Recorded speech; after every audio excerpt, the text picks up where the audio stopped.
जब आदरणीय प्रधानमंत्री पूर्व प्रधानमंत्री डॉक्टर मनमोहन सिंह एम्स में उन्होंने अंतिम सांस ली, उसके पश्चात कैबिनेट मीटिंग की बैठक बुलाई। कैबिनेट ने यह निर्णय भी लिया उनके कद के अनुरूप उनका सम्मान होना चाहिए। एक चिट्ठी कैबिनेट ने कांग्रेस पार्टी को भी डॉक्टर सिंह के परिवार को भी लिखा।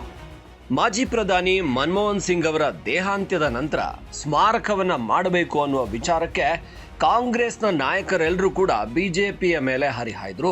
ಇದಕ್ಕೆ ಬಿಜೆಪಿಯ ಸಂಸದ ಸಂಬಿತ್ ಪಾತ್ರ, ಬಿಜೆಪಿಯ ವಕ್ತಾರ ಕೂಡ ಉತ್ತರವನ್ನ ಕೊಡುವ ಮುಖಾಂತರ ಕಾಂಗ್ರೆಸ್ನ ಬಾಯಿ ಮುಚ್ಚಿಸಿದ್ದಾರೆ.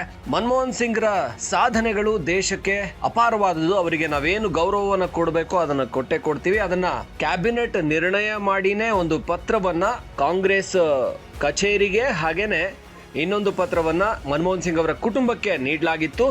ಏಮ್ಸ್ ನಲ್ಲಿ ಅವರ ಕೊನೆಯುಸಿರು ಎಳಿತಾ ಇದ್ದಾಗೇನೆ ನಾವು ತುರ್ತು ಕ್ಯಾಬಿನೆಟ್ ಕರೆದು ನಿರ್ಧಾರವನ್ನು ತಗೊಂಡು ಈಗ ಅಂತಿಮ ಸಂಸ್ಕಾರದ ಪ್ರೊಸೀಜರ್ಗಳು ನಡೀಲಿ, ಅದರ ಜೊತೆಗೇನೆ ಅದಕ್ಕೊಂದು ಟ್ರಸ್ಟ್ ಬೇಕಾಗುತ್ತೆ, ಹಾಗೆ ಅದಾದ ನಂತರ ಸ್ಮಾರಕ ನಿರ್ಮಾಣ ಇದೆಲ್ಲ ಕೂಡ ನಡೆಯುತ್ತೆ, ಅದನ್ನ ಮಾಡ್ತೀವಿ. ಈಗ ನಿಗಮ್-ಬೋಧ್ ಘಾಟ್ನಲ್ಲಿ ಅವರ ಅಂತಿಮ ಸಂಸ್ಕಾರ ಆಗ್ಲಿ ಅನ್ನುವಂಥದ್ದೊಂದು ನಿರ್ಣಯವನ್ನ ತಗೊಂಡಿದ್ವಿ. ಆದ್ರೆ ಕಾಂಗ್ರೆಸ್ ಈ ಸಾವನ್ನು ಕೂಡ ರಾಜಕೀಯಕ್ಕೆ ಬಳಸ್ಕೊಳ್ತು. ಯಾಕಂದ್ರೆ ಕಾಂಗ್ರೆಸ್ಗೆ ಗಾಂಧಿ ಕುಟುಂಬದ ಬಿಟ್ಟು ಬೇರೆ ಯಾರ ಸಾವಾದ್ರೂ ಕೂಡ ಅವರಿಗೆ ಅದು ಲೆಕ್ಕಕ್ಕಿಲ್ಲ. ಮನಮೋಹನ್ ಸಿಂಗ್ಗೂ ಕೂಡ ಅವರೇನು ವಿಶೇಷ ಗೌರವ ಕೊಡಬೇಕು ಅಂತ ಅನ್ಕೊಳ್ಳಲ್ಲ, PV ನರಸಿಂಹರಾವ್ ಅವರಿಗೂ ಕೊಡಲಿಲ್ಲ, ಅಥವಾ ಕಾಂಗ್ರೆಸ್ ಅಂದರೆ ಗಾಂಧಿಯೇತರ ಕುಟುಂಬದ ಯಾರಿಗೂ ಅವರು ಗೌರವನೇ ಕೊಟ್ಟಿಲ್ಲ. ಆ ರೀತಿ ಅವರು ನಡ್ಕೊಂಡಿದ್ದಾರೆ. ಹಾಗಾಗಿ ಅವರು ಯಾವ ಅಂದಾಜಿನಲ್ಲಿ ಈ ಒಂದು ಆಗಬೇಕು ಅನ್ನುವಂಥದ್ದು ಸ್ಮಾರಕ ಅಂತ ಹೇಳಿ ಹಠ ಹಿಡಿತಾ ಇದ್ದಾರೋ, ಅವರು ಬಿಜೆಪಿ ಮೇಲೆ ಆರೋಪ ಮಾಡಬೇಕು ಅಂತ ಅಷ್ಟೇ ಮಾಡ್ತಾ ಇದ್ದಾರೆ. ನಾವು ಎಲ್ಲ ತಯಾರಿನೂ ಮಾಡ್ಕೋತಾ ಇದ್ದೀವಿ. ನಾವು ಒಬ್ಬ ಮಾಜಿ ಪ್ರಧಾನಿಗೆ ಕೊಡಬೇಕಾದಂಥ ಗೌರವವನ್ನು ಕೊಟ್ಟೇ ಕೊಡ್ತೀವಿ. ಆದರೆ ಇದೇ ರಾಹುಲ್ ಗಾಂಧಿ ಅವರು ಯಾರು ಟ್ವೀಟ್ ಮಾಡಿ ಸ್ಮಾರಕ ಮಾಡೋದಕ್ಕೆ, ಅಂತ್ಯ ಸಂಸ್ಕಾರ ಮಾಡೋದಕ್ಕೆ, ಬಿಜೆಪಿ ಗೌರವ ಕೊಡೋದಕ್ಕೆ ಎಲ್ಲೋ ಒಂದು ಕಡೆ ಕಡಿಮೆ ಮಾಡ್ತಾ ಇದೆ ಅಂತ ಹೇಳ್ತಾ ಇದ್ರು, ಅವರೇ ಮನಮೋಹನ್ ಸಿಂಗ್ ಸರ್ಕಾರ ಇದ್ದಾಗ ಅವರ ನಿರ್ಧಾರಗಳ ಪತ್ರವನ್ನೇ ಹರಿದೆಸ್ತಿದ್ರು, ಗೊತ್ತಿದೆಯಾ? ಹಾಗೇನೆ ಸೋನಿಯಾ ಗಾಂಧಿ ಸಪರೇಟ್ ಆದಂಥ ಒಂದು ಅಡ್ಮಿನಿಸ್ಟ್ರೇಷನ್ ಬಾಡಿಯನ್ನು ಇಟ್ಕೊಂಡು ತಾನೇ ಮನಮೋಹನ್ ಸಿಂಗ್ ಅವ್ರನ್ನ ಲೆಕ್ಕಿಸದೇನೆ ಅವ್ರನ್ನ ಒಂದು ರಬ್ಬರ್ ಸ್ಟ್ಯಾಂಪ್ ಥರ ಮಾಡಿ ಅದರ ಬದಲಿಗೆ ತಾನೇ ಅಧಿಕಾರವನ್ನು ನಡೆಸ್ತಾ ಇದ್ರು, ತಾನೇ ನಿರ್ಧಾರಗಳನ್ನು ತಗೋತಾ ಇದ್ರು. ಆ ನಿರ್ಧಾರವನ್ನು ಮನಮೋಹನ್ ಸಿಂಗ್ ಸಮ್ಮತಿಸುವ ಹಾಗೆ ಒತ್ತಡ ಹೇರಲಾಗ್ತಾ ಇತ್ತು. ಇದರಿಂದ ಅವರು ರಾಜೀನಾಮೆ ಕೊಡೋಕೆ ಕೂಡ ನಿರ್ಧಾರ ಮಾಡಿದ್ರು. ಅಂತ ಕಾಂಗ್ರೆಸ್ ಮನಮೋಹನ್ ಸಿಂಗ್ರಿಗೆ ಗೌರವ ಕೊಡ್ತಾ ಪ್ರಣಬ್ ಮುಖರ್ಜಿ ಅವರನ್ನ ಅವರ ಅಂತಿಮ ಸಂಸ್ಕಾರದ ವಿಚಾರದಲ್ಲಿ ಅವ್ರಿಗೆ ಗೌರವ ಕೊಡುವಂಥ ವಿಚಾರದಲ್ಲಿ ಈಗಾಗಲೇ ಕಾಂಗ್ರೆಸ್ ಎಂತ ತಪ್ಪು ಮಾಡಿದೆ ಅನ್ನೋದನ್ನು ಅವರ ಮಗಳು ಶರ್ಮಿಷ್ಠಾ ಮುಖರ್ಜಿ ಹೇಳ್ಕೊಂಡಿದ್ದಾರೆ ಈ ಮನಮೋಹನ್ ಸಿಂಗ್ ಅವರ ಈ ಒಂದು ಸಾವಿನ ಸಂದರ್ಭದಲ್ಲಿ.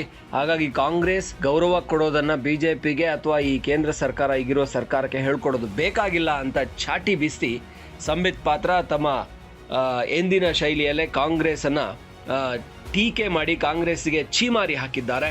ಮನಮೋಹನ್ ಸಿಂಗ್ ಅಂತ ಒಬ್ಬ ಧೀಮಂತ ವ್ಯಕ್ತಿಯ ಸಾವಿನ ವಿಚಾರದಲ್ಲಿ ಕೂಡ ರಾಜಕೀಯ ಮಾಡ್ತಾ ಇದೆ ಕಾಂಗ್ರೆಸ್ ಅಂತ ಚಾಟಿ ಬೀಸಿದ್ದಾರೆ. जब आदरणीय प्रधानमंत्री पूर्व प्रधानमंत्री डॉक्टर मनमोहन सिंह एम्स में उन्होंने अंतिम सांस ली और मेडिकल बुलेटिन जारी हुआ, उसके पश्चात कैबिनेट मीटिंग की बैठक बुलाई गई। आप सभी ने देखा कि कैबिनेट मीटिंग की बैठक में एक शोक संदेश भी पारित किया गया और शोक संदेश के साथ साथ कैबिनेट ने यह निर्णय भी लिया कि चूंकि डॉक्टर मनमोहन सिंह एक पूर्व प्रधानमंत्री रहे और उनका एक बहुत बड़ा कद है, तो बिफिटिंग हिज स्टेचर, उनके कद के अनुरूप उनका सम्मान होना चाहिए। इसलिए उनके अंतिम संस्कार और उनके मेमोरियल, इन विषयों को ध्यान में रखते हुए एक चिट्ठी कैबिनेट ने कांग्रेस पार्टी को भी और डॉक्टर सिंह के परिवार को भी लिखा। बड़े स्पष्ट रूप में इस चिट्ठी में भारत के कैबिनेट ने बताया, अभी की सरकार की कैबिनेट ने बताया कि हमारी ये इच्छा है कि एक मेमोरियल डॉक्टर मनमोहन सिंह के लिए स्थापित किया जाए और देश दुनिया हम सब उनको याद रखे उनके पॉजिटिव कंट्रीब्यूशन के लिए। इसलिए हम एक मेमोरियल चाहते हैं। स्वाभाविक है, एक मेमोरियल बनाने का एक प्रोसीजर भी होता है, एक तरीका भी होता है। लैंड एक्वायर करना पड़ता है, एक ट्रस्ट बनाना पड़ता है। जब तक कि हम ये प्रोसीजर कर रहे हैं तब तक संस्कार का काम, क्रीमेशन इत्यादि क्योंकि यह इंतजार नहीं कर सकती है।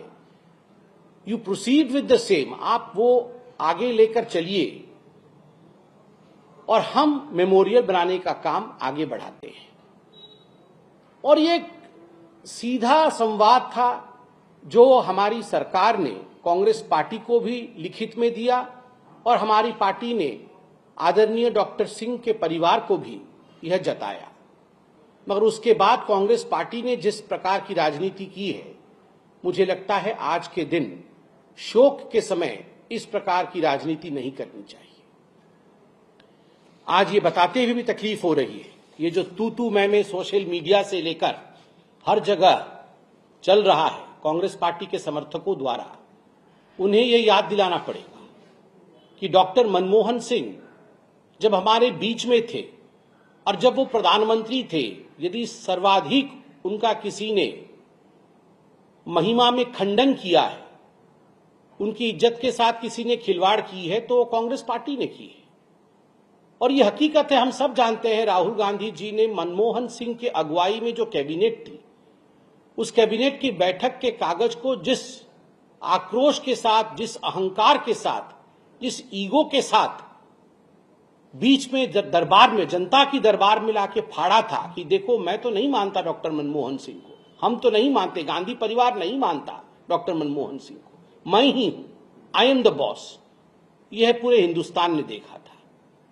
केवल इतना ही नहीं, सोनिया गांधी जी एक पैरेलल सरकार चलाती थी, कई किताबें भी लिखी गई और उन किताबों में याद कीजिए, उसमें जिक्र किया गया कि जो सेक्रेटरी थे वो शाम 6 बजे मनमोहन सिंह जी के नाक के नीचे से फाइलें छीन लेते थे और जो सरकारी फाइलें होती थी वो सोनिया जी की एनएसी के पास जाती थी।